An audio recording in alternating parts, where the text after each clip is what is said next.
सुप्रभात। मेरा नाम है वैदेही योगेश काले। मैं केंद्रीय विद्यालय नंबर 1 से हूँ और मैं 5वीं में पढ़ती हूँ। आज मैं आपके सामने हिंदी पखवाड़ा के अंतर्गत आपके सामने एक कहानी लेकर प्रस्तुत हुई हूँ, जिसका शीर्षक है समय का सदुपयोग। समय का जो सदुपयोग करता है उसी व्यक्ति को समय के साथ अच्छे परिणाम अवश्य मिलते हैं। ऐसा ही हुआ। एक गांव था, उसमें 2 भाई बहन रहा करते थे। लड़के का नाम था सोनू और लड़की का नाम था वानी। सोनू और वानी के एनुअल एग्जाम नजदीक आने ही वाले थे। तभी सोनू ने वानी से कहा स्कूल में, अरे वानी, अब तक पढ़ रही हो, चलो ना, बहुत भूख लगी है। वानी, हाँ, बस थोड़ा सा ही प्रोजेक्ट बाकी है, नहीं किया तो टीचर डांटेगी और वैसे भी अगले वीक से एग्जाम स्टार्ट हो रही है। वानी बहुत ही मेहनती और समय का सदुपयोग करने वाली बच्ची थी और दूसरी तरफ उसका भाई बहुत ही लापरवाह और आज का काम कल टालने वाला बच्चा था। तभी वानी सोनू से कहती है, तुम्हारा हो गया क्या? सोनू, अरे वो तो 6th पीरियड में देना है ना, अभी पूरे 2 पीरियड बाकी है, मैं तो चुटकी में कर लूंगा। अब तुम जल्दी आओ, मुझे बहुत भूख लगी है और खेलना भी है। वानी, अरे सोनू रुको तो, नहीं करोगे तो टीचर डांटेगी। सोनू और वानी के मम्मी पापा हमेशा सोनू को वानी का उदाहरण देकर समझाते थे। सोनू की मम्मी, बेटा अब तुम बड़े हो गए हो, तुम्हें अपने खेल के साथ साथ पढ़ाई पे भी ध्यान देना चाहिए। सोनू, हाँ मम्मी, कल से पक्का। सोनू के पापा, बेटा तुम्हें समय का सदुपयोग करना अपनी बहन से सीखना चाहिए। देखो, समय पर पढ़ती है, समय से खेलती है, आज का काम कल पर कभी नहीं टालती, समझे बेटा? हाँ पापा, समझ गया। अब देख रहा, कल से मैं भी ऐसा ही करूंगा। अब खेलने जाओ प्लीज। सोनू की लापरवाही दिन ब दिन बढ़ती ही जा रही थी और आखिरकार सोनू और वानी के एनुअल एग्जाम नजदीक आ ही गए। सोनू और वानी के एनुअल एग्जाम में बस 2 ही दिन बाकी थे। सोनू के पापा, बच्चों तुम्हारे अगले सोमवार से परीक्षाएं शुरू हो रही है ना, मन लगाकर सभी पाठ पूरे पढ़ लेना, ठीक है बच्चों? सुनो बेटा, मुझे तुम्हारी बहुत चिंता हो रही है, तुम हमेशा आज का काम कल पर टाल देते हो, पढ़ाई कल पर मत टालना, समझे बेटा? हाँ पापा, अब मैं खेलने जाऊं प्लीज, क्योंकि अभी परीक्षा में तो पूरे 2 दिन बाकी है, मैं तो झट से कर लूंगा। अब मैं खेलने जा रहा हूँ, जब तक खेलूंगा नहीं तब तक पढ़ाई समझ में नहीं आएगी। अब मैं खेलने जा रहा हूँ। सोनू खिड़की पे आके वानी से कहता है, अरे वानी, देखो ना बाहर कितना सुहाना मौसम हो रहा है, चलो ना थोड़ी देर खेल लेते हैं, पढ़ाई तो बाद में भी हो सकती है ना, वो तो चुटकी में हो जाएगी, आओ ना। वानी, हाँ मौसम तो सुहाना है, पर मेरा पाठ पढ़ना अभी बाकी है। हाँ हाँ, तुम बैठो पढ़ती, मैं तो इस मौसम में खेलने जा रहा हूँ, इस मौसम में खेलने का मजा ही कुछ और होगा। तभी थोड़ी ही देर में वानी ने देखा कि सुहाना मौसम भवंडरों से घिर रहा है और काले बादल चारों ओर से ढक रहे हैं। वानी को उस मौसम को देखकर चिंता होने लगी, क्योंकि अगर बारिश हुई तो उसका पाठ पूरा नहीं हो सकता है, क्योंकि अक्सर बारिशों में गांव की बिजली कट जाती है। तभी उसने सोनू को आवाज दी, सोनू सोनू सुनो तो, मौसम देखकर लगता है कि बारिश कभी भी हो सकती है, तुम खेलना छोड़ो और घर आके अपना पाठ पूरा पढ़ लो। सोनू, अरे वानी, अभी से तो दोपहर ही हो रही है, तुम चिंता मत करो, मैं रात को घर आकर फटाफट से सब कुछ पढ़ लूंगा और देखना, बिजली भी नहीं जाएगी, बल्कि बारिश के बाद खेलने का मजा ही कुछ और होगा। अब मैं जाता हूँ, मेरी बैटिंग आ गई। सोनू देर शाम तक खेलता ही रहा। उसकी चिंता तब बढ़ी जब अचानक से बारिश शुरू हो गई। सोनू घबराते हुए घर आया। उसने देखा सिर्फ घर पे ही नहीं, पूरे गांव की बिजली जा चुकी थी। सोनू ये सब कुछ देखकर रोने लगा। अब मैं क्या करूं? मैंने अभी तक पूरा पाठ भी नहीं पढ़ा, बिजली भी नहीं है, मैं तो फेल हो जाऊंगा।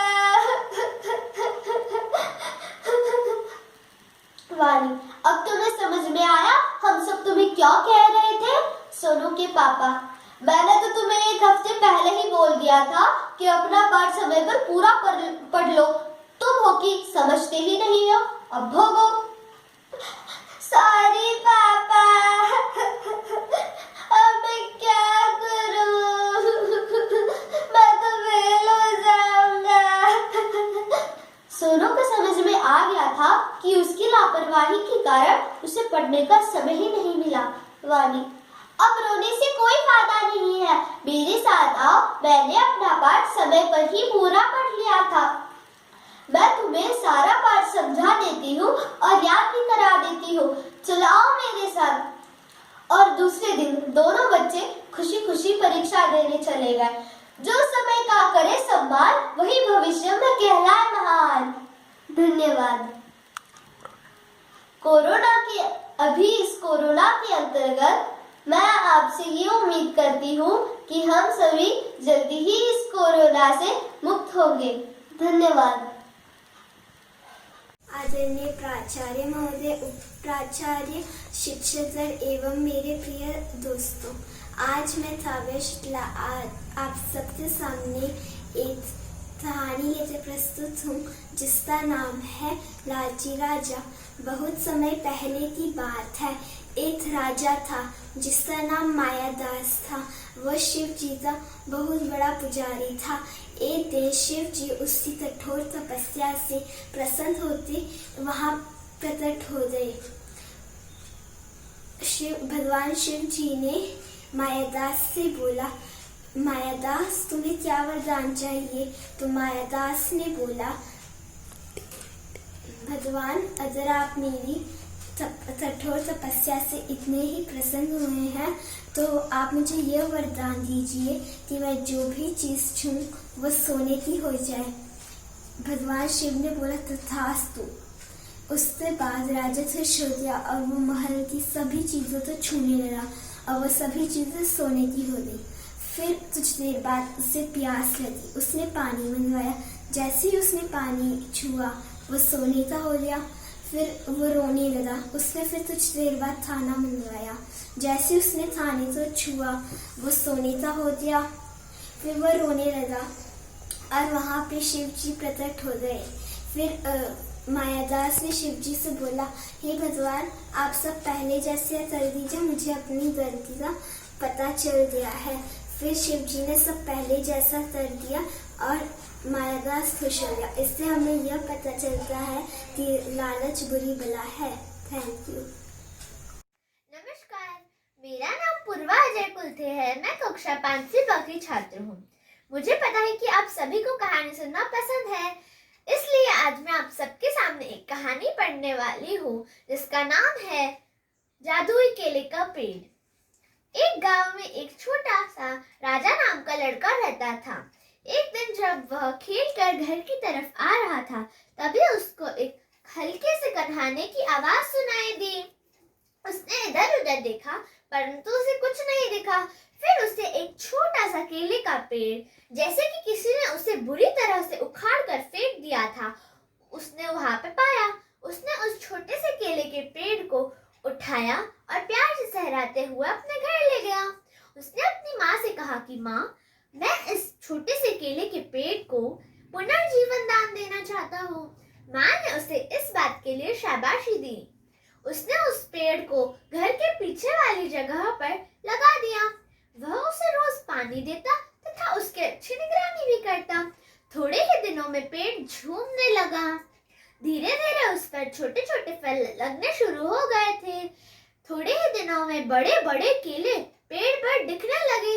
एक दिन राजा और उसकी माँ जब केलों को तोड़ने के लिए पेड़ के पास गए, तभी उन्होंने एक आवाज सुनी, राजा, तुमने मुझे पुनर्जीवन दान देने के लिए बहुत बहुत धन्यवाद।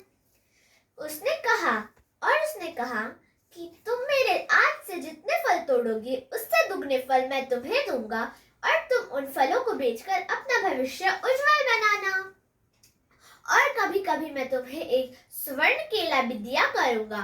तुम बाकी केलों को खा लो या बेच लो, परंतु तुम वह स्वर्ण केला अपने पास रखना, वह तुम्हारी सारी गरीबी दूर हटा देगा।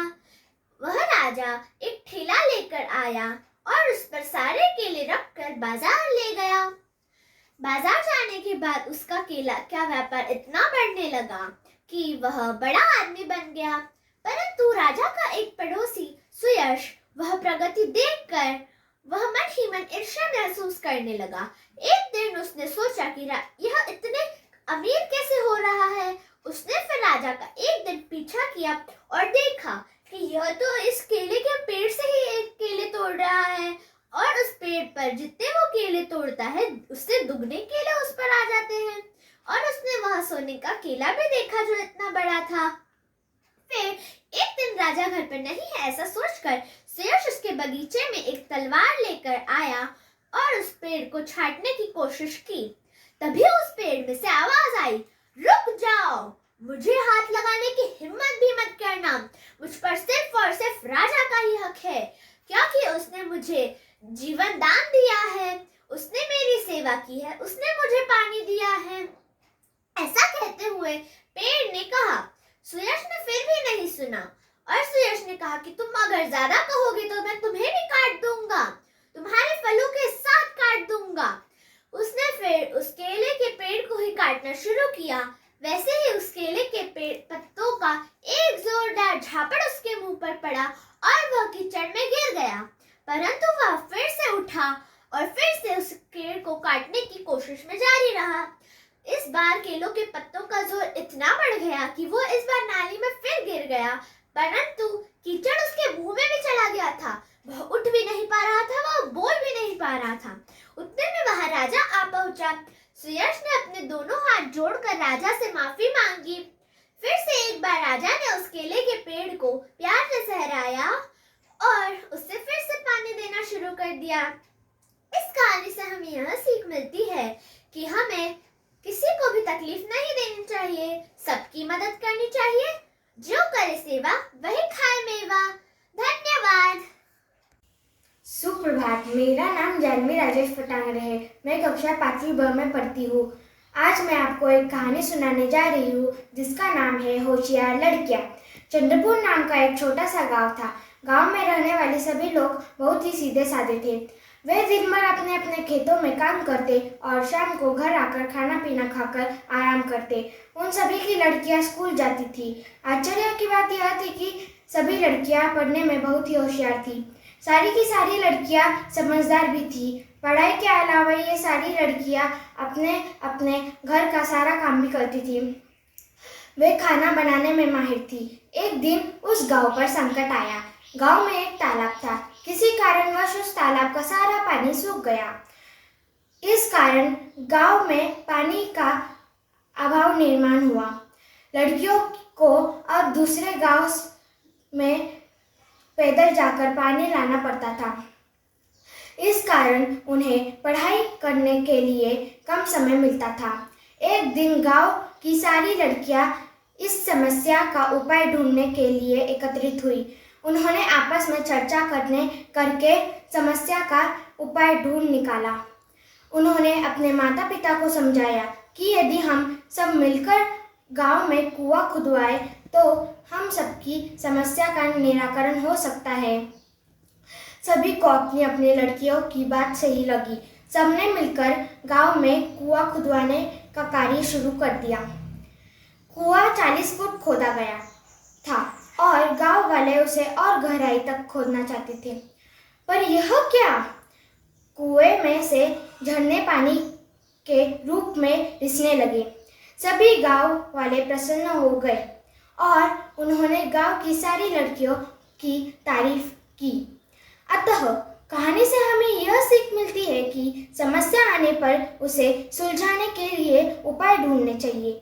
व्यक्ति को समस्या आने पर आलसी नहीं होना चाहिए। धन्यवाद। मैं प्रतिमा पाटिल पांडुरंग, कक्षा 5वीं स।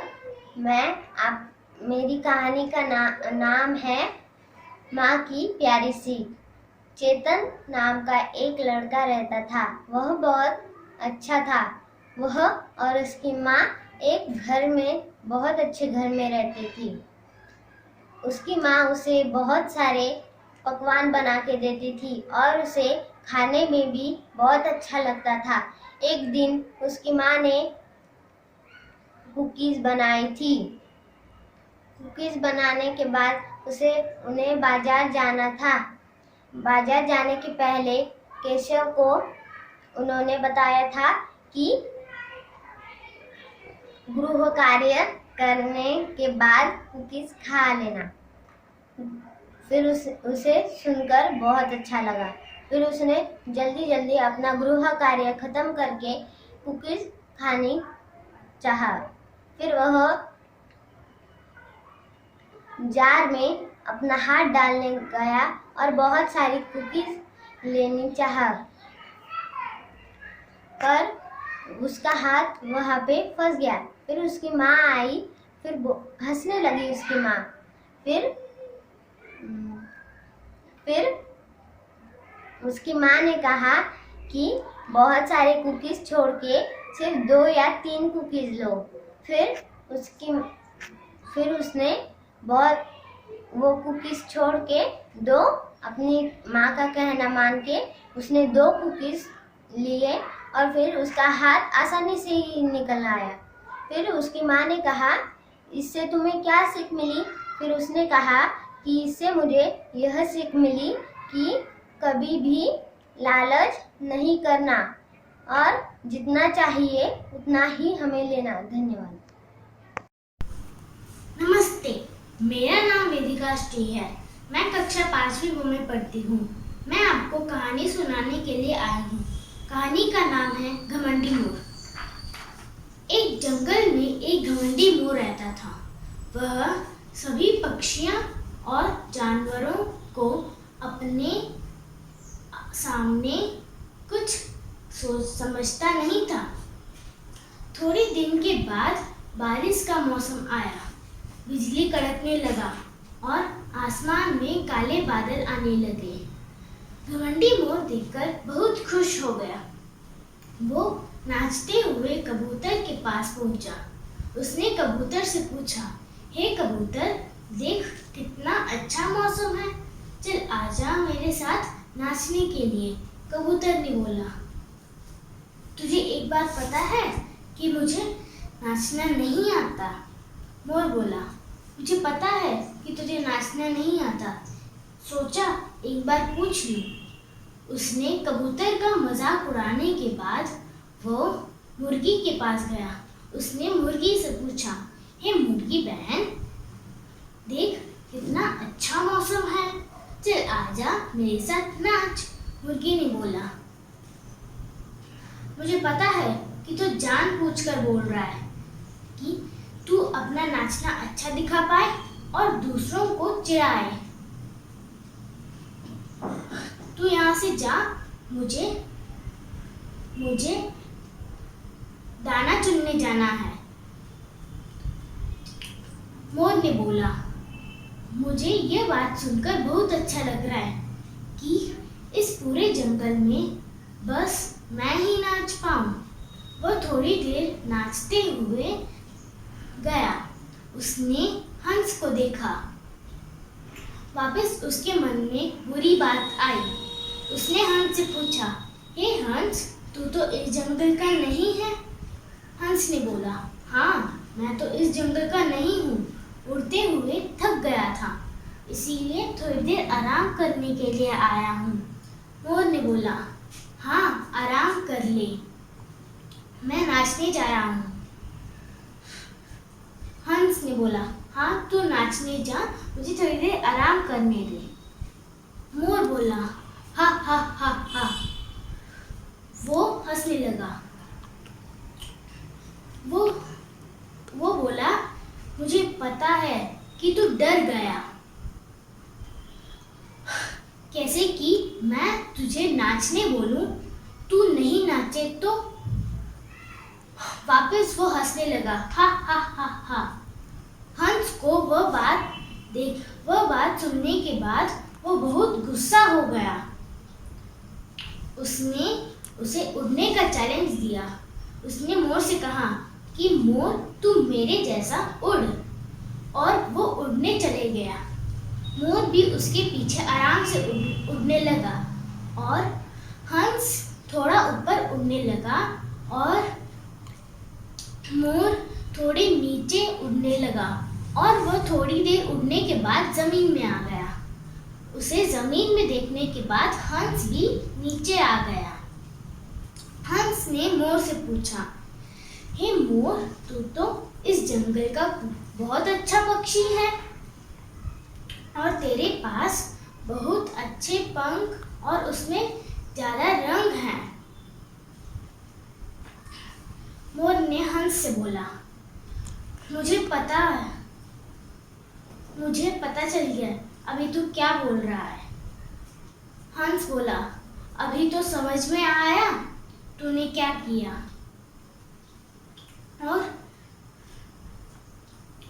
और हंस ने बोला कि एक बात समझना कि हर एक में एक अच्छा खूबी रहता है। ऐसा नहीं कि जो तेरे पास हो वही सभी के पास हो। इस कहानी का नैतिक, कभी अपने प्रतिभा में घमंड नहीं करना चाहिए। धन्यवाद। मेरा नाम लक्ष्मी है। मैं 5वीं कक्षा में पढ़ती हूँ। महानुभावों, विशिष्ट अतिथियों, मेरे सामान्य अध्यापकों और मेरे प्यारे मित्रों, नमस्ते। मेरा नाम समृद्धि प्रवीण कड़बाने है। मैं कक्षा 5वीं में पढ़ती हूँ। आज का मेरा शिक्षक है, कर भला तो हो गया। शहर से दूर सुनसान स्थान पर एक आम का पेड़ था। आम के पेड़ का पड़ोसी था, उसका नाम था नीम का पेड़। नीम का पेड़ बहुत घमंडी था। एक दिन रानी मधुमक्खी उड़ते आई और नीम से बोला, क्या मैं तुम्हारे डालों पर छत्ता बना सकती हूँ। नीम ने कहा, जा कहीं और जाकर छत्ता बना, मुझे तेरी आवाज बुन बुन सुहाती नहीं है। आम ने कहा, फिर बेचारी मधुमक्खी उड़ते उड़ते आम के पेड़ के पास गई। आम के पेड़ ने कहा, आम के पेड़ से पूछा, क्या मैं तुम्हारे डालों पर छत्ता बना सकती हूँ। आम ने कहा, हाँ क्यों नहीं, बड़े प्यार से कहा आम ने। कुछ दिनों के बाद दोपहर के समय 2-3 आदमी हाथ में कुल्हाड़ी लेकर आ पहुंचे। पहले आदमी ने नीम के पेड़ को इशारा करते हुए कहा, देखो, हम सुबह आकर इस पेड़ को काटेंगे क्योंकि इसके तना मोटा, मजबूत, बड़े बड़े हैं। दूसरे आदमी ने कहा, इस आम के डालों को भी तोड़कर लेके चलेंगे। तीसरे आदमी ने छत्ते की ओर इशारा करते हुए कहा, ना भाई ना, वहाँ आम के पेड़ को तो हाथ भी नहीं लगाना, वहाँ छत्ता है, काट डालेगी मधुमक्खियाँ। यह सब बातें नीम सुन रहा था। नीम थर थर कांपने लगा। उसने आम से मदद मांगी। उसने रानी मधुमक्खी से कहा, प्लीज मुझे भी तुम्हारा छत्ता मेरे शाखाहे पर भी बना दो, वरना मैं मारा जाऊंगा। रानी मधुमक्खी बोली, नहीं, जब मैंने कहा था तब तुम्हें क्या हो गया था। दूसरे दिन सुबह वो आदमी आए और एक आदमी ने सोचा, चलो उस पर एक बार वार करके देखते हैं। तभी वह जोर से चीखा और रानी मधुमक्खियां उन तीनों पर टूट पड़ी। बाद में वो लोग जान बचाकर भागे। बाद में रानी मधुमक्खी बोली, घमंडी नीम, आम दादा को धन्यवाद कर, उन्होंने तेरी जान बचाई है। उनके कहने पर ही हमने तेरी जान बचाई। इसे सदा याद रखो, हमें हमेशा एक दूसरे की मदद करनी चाहिए। एक दूसरे की मदद करने से ही हमारा जीवन अच्छा रहता है। धन्यवाद। सभी को मेरे सुबह की नमस्ते। मेरी कहानी का नाम है दोस्त का महत्व। वेद गर्मी की छुट्टी में अपनी नानी के घर जाता है। वहाँ वेद को खूब मज़ा आता है क्योंकि नानी के आम का बगीचा है। वह वेद ढेर सारे आम खाता है और खेलता है। उसके 5 दोस्त भी हैं, पर वेद उन्हें आम नहीं खिलाता है। एक दिन की बात है, वेद को खेलते खेलते चोट लग गई। वेद के दोस्तों ने वेद को उठाकर घर पहुंचाया और उसकी मम्मी से उसके चोट लगाने की बात बताई। इस पर वेद को मालिश किया गया। मम्मी ने उन दोस्तों को धन्यवाद किया और उन्हें ढेर सारे आम खिलाए। वेद जब ठीक हुआ तो उसे दोस्त का महत्व समझ में आ गया था। अब उनके साथ खेलता है और खूब आम खाता था। नैतिक शिक्षा: दोस्त सुख दुख के साथी हैं, उनसे प्यार करना चाहिए, कोई बात छुपाना नहीं चाहिए। धन्यवाद।